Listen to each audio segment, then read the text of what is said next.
Dando sequência ao tema de pessoas e diversidade, hoje vamos trazer uma pessoa super especial aqui para falar sobre um tema sobre deficientes e o mercado de trabalho e todas as questões do mundo, os preconceitos associados a isso. Sou Georgia Marques e você está no SET Experience Academy. Sejam todos bem-vindos.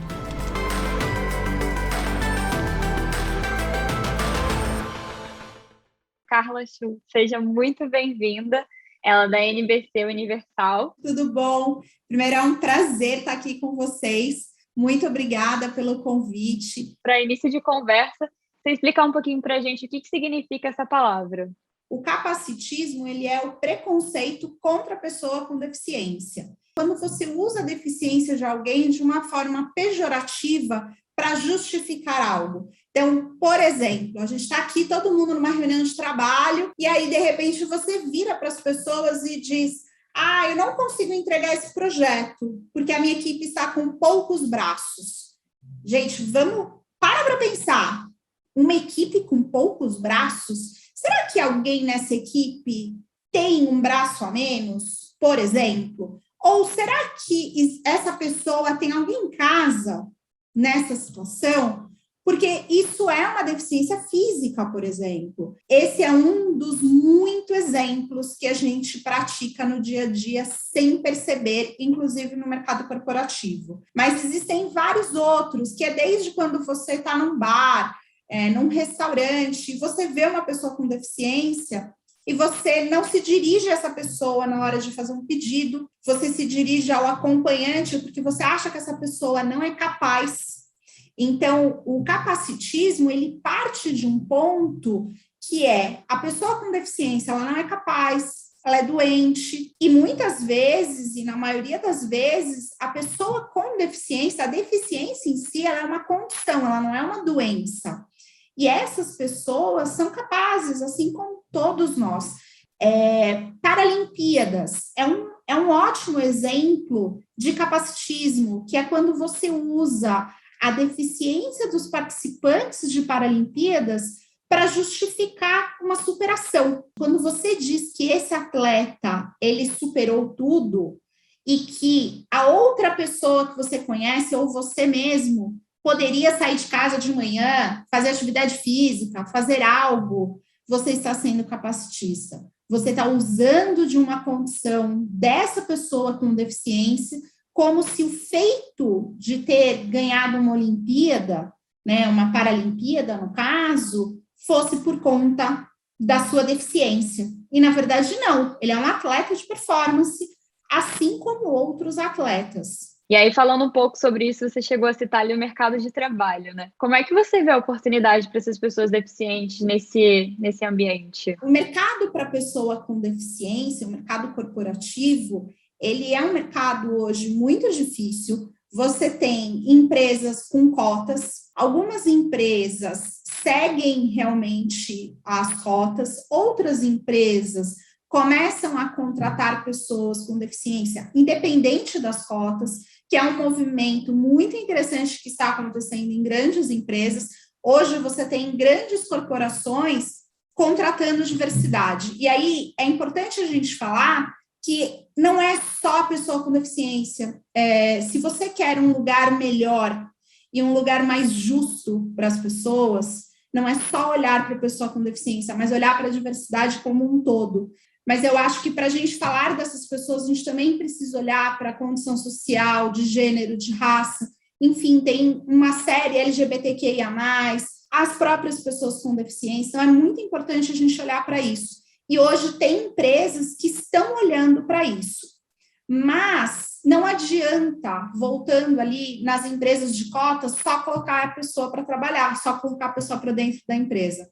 Você precisa trabalhar sensibilização, você precisa treinar não só a liderança, mas todas as outras pessoas que trabalham, os outros colaboradores, para que eles aprendam como lidar com uma pessoa com deficiência. Tem um conceito que a gente fala em diversidade, que é sobre igualdade e equidade, e que é super importante. Não adianta a gente querer tratar as pessoas iguais se a gente não pensar no conceito de equidade, que é você trata igual, mas você olha qual é a especificidade, qual que é a necessidade de cada pessoa.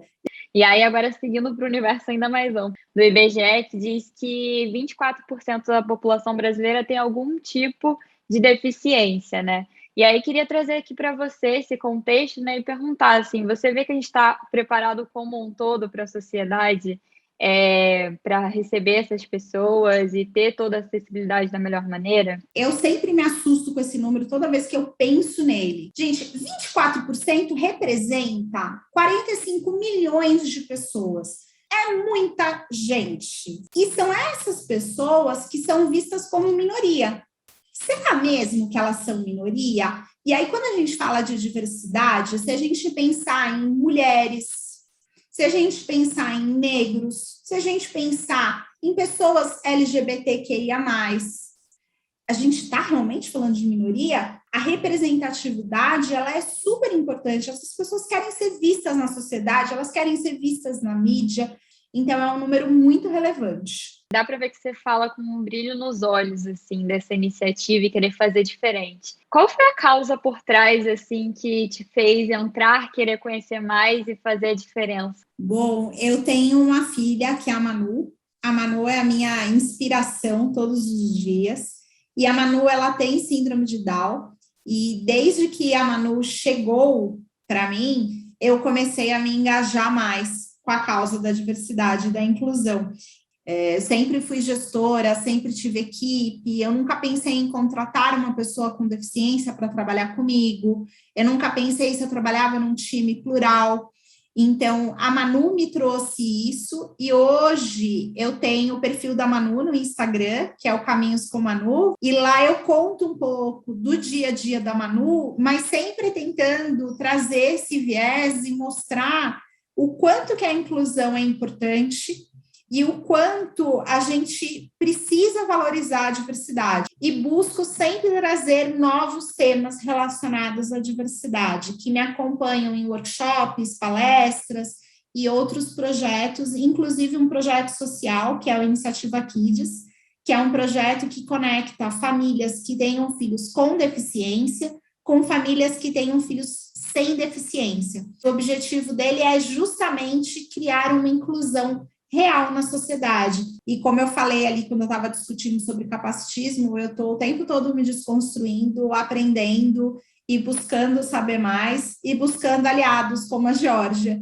e muitos de vocês que estão aqui assistindo para que possam falar sobre isso e repensar o que a gente faz no nosso dia a dia. Bom, Carla, muito obrigada assim, por toda essa aula. Queria te convidar para fazer uma mensagem final para fechar com chave de ouro, deixar alguma indicação para o pessoal que está nos assistindo. Recado final. Você olha para a diversidade? Você olha ao seu redor? Quem são as pessoas que convivem com você e quem são as pessoas que convivem com essas pessoas? Lembra o exemplo que eu usei lá no começo? Quando você é capacitista, quando você usa um exemplo, usando um termo falando sobre autismo, ou sobre uma deficiência física, ou sobre uma deficiência intelectual, num contexto errado, pejorativamente, você pensa se você tem alguém ali, ou de repente um familiar de alguém com deficiência, né? Você para pensar no que você está fazendo. Então, o meu recado é: olha a sua volta. Todo mundo pode fazer algo pela diversidade. Todo mundo pode fazer algo para se desconstruir e parar de ser capacitista. Você precisa olhar ao redor. Você precisa ser mais honesto, mais sincero. Você precisa olhar para o outro, seja mais empático. Esse é um dos meus conselhos. E o outro é: todo mundo pode fazer algo. Assim, se você quiser ser um aliado da causa, você pode multiplicar o que eu contei aqui hoje para outras pessoas, que com certeza você já vai ter um papel super importante nessa causa. E aqui a gente encerra mais um vídeo da trilha Pessoas e Diversidade sobre o tema capacitismo. Obrigada e até a próxima.